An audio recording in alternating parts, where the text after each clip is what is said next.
नौकरी पेशा लोगों के लिए बड़ी खुशखबरी। ईपीएफओ देगा 50,000 का बोनस।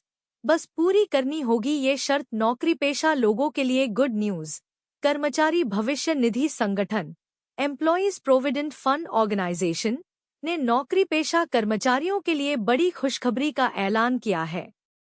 आपको बता दें कि ईपीएफओ देश भर में कर्मचारियों के वित्तीय भविष्य की सुरक्षा में अहम भूमिका निभाता है।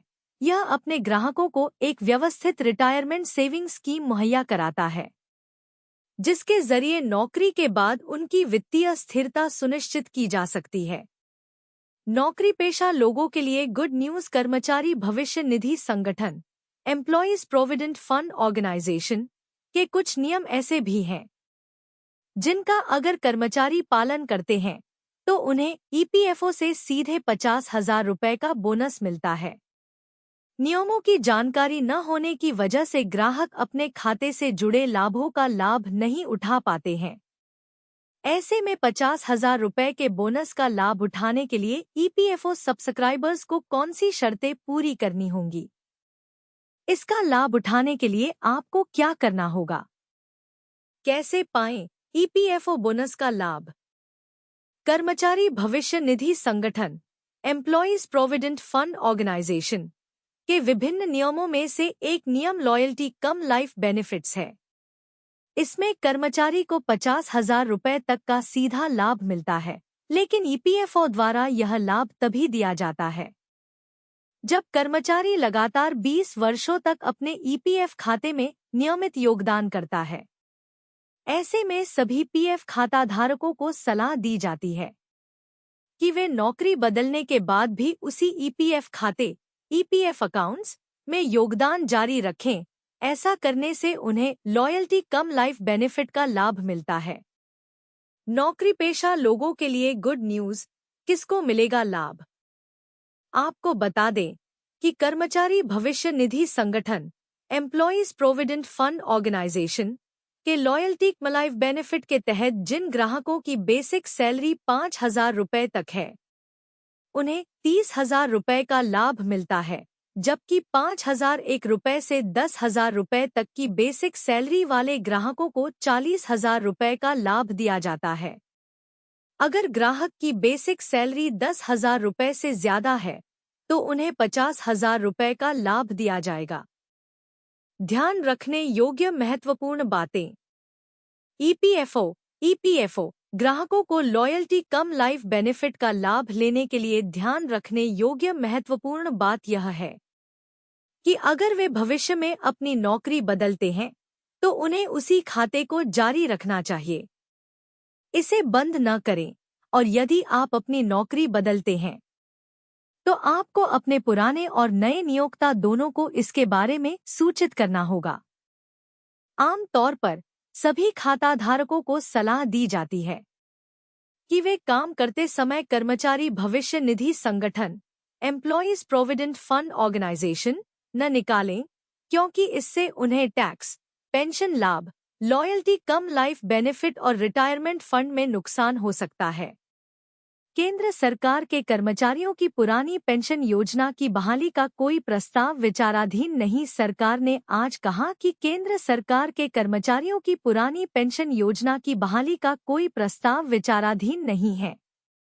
बजट सत्र के पहले दिन आज लोकसभा में कांग्रेस की प्रणीति सुशील कुमार शिंदे द्वारा पूछे गए एक प्रश्न के उत्तर में वित्त राज्य मंत्री पंकज चौधरी ने बताया कि प्रधानमंत्री श्रम योगी मानधन पीएमएसवाई पेंशन योजना 60 वर्ष के बाद 3,000 रुपये की मासिक पेंशन के साथ वृद्धावस्था सुरक्षा प्रदान करने के लिए 2019 में शुरू की गई थी।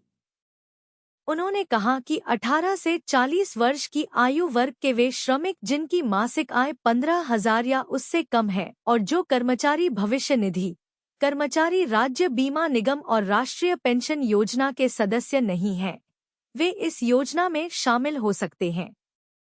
इस योजना के तहत लाभार्थी 50% मासिक योगदान देता है और इतना ही योगदान केंद्र सरकार की ओर से किया जाता है। क्या होती है फैमिली पेंशन? कौन होता है इसे पाने का हकदार? फैमिली पेंशन एलिजिबिलिटी परिवार के किन सदस्यों को मिलती है फैमिली पेंशन? क्या होता है इसके लिए क्राइटेरिया? चलिए आपको बताते हैं फैमिली पेंशन को लेकर जुड़ी बातें। Family pension eligibility, financial stability किसी भी फैमिली के लिए बेहद जरूरी होती है। भविष्य में लोगों को पैसों के चलते कोई दिक्कत ना झेलनी पड़े, इसीलिए लोग पहले से ही पेंशन की व्यवस्था करके चलते हैं और अन्य जगहों पर निवेश करते रहते हैं। पेंशन की बात की जाए तो इसके लिए भारत सरकार द्वारा भी बहुत सारी स्कीमें चलाई जाती हैं। तो वहीं अन्य स्कीम भी होती है जहां लोग इन्वेस्टमेंट करके अपना भविष्य सुरक्षित करते हैं। इनमें एक फैमिली पेंशन भी होती है। क्या होती है फैमिली पेंशन? परिवार के किन सदस्यों को मिलती है फैमिली पेंशन? क्या होता है इसके लिए क्राइटेरिया? चलिए आपको बताते हैं फैमिली पेंशन को लेकर जुड़ी बातें। क्या होती है फैमिली पेंशन? किसी भी संगठित क्षेत्र में काम करने वाले कर्मचारियों को 60 साल बाद पेंशन दिए जाने का प्रावधान होता है। कर्मचारियों की सैलरी से डीए का 12% हर महीने उनके पेंशन फंड में जमा होता है और इतना ही कंट्रीब्यूशन एम्प्लॉयर द्वारा भी किया जाता है। रिटायरमेंट के बाद एक तय राशि के तौर पर पेंशन दी जाती है, लेकिन इस बीच अगर कर्मचारी की किसी कारण मौत हो जाती है तो फिर परिवार के सदस्य को पेंशन दी जाती है और इसे ही फैमिली पेंशन कहा जाता है। कर्मचारी भविष्य निधि संगठन यानी ईपीएफओ के नियमों के अनुसार अगर कोई कर्मचारी किसी कंपनी में 10 साल तक नौकरी करता है तो वह पेंशन पाने का हकदार होता है और इस दौरान अगर उसकी मृत्यु हो जाती है तो उसके परिवार को फैमिली पेंशन दी जाती है। किसे मिलती है फैमिली पेंशन?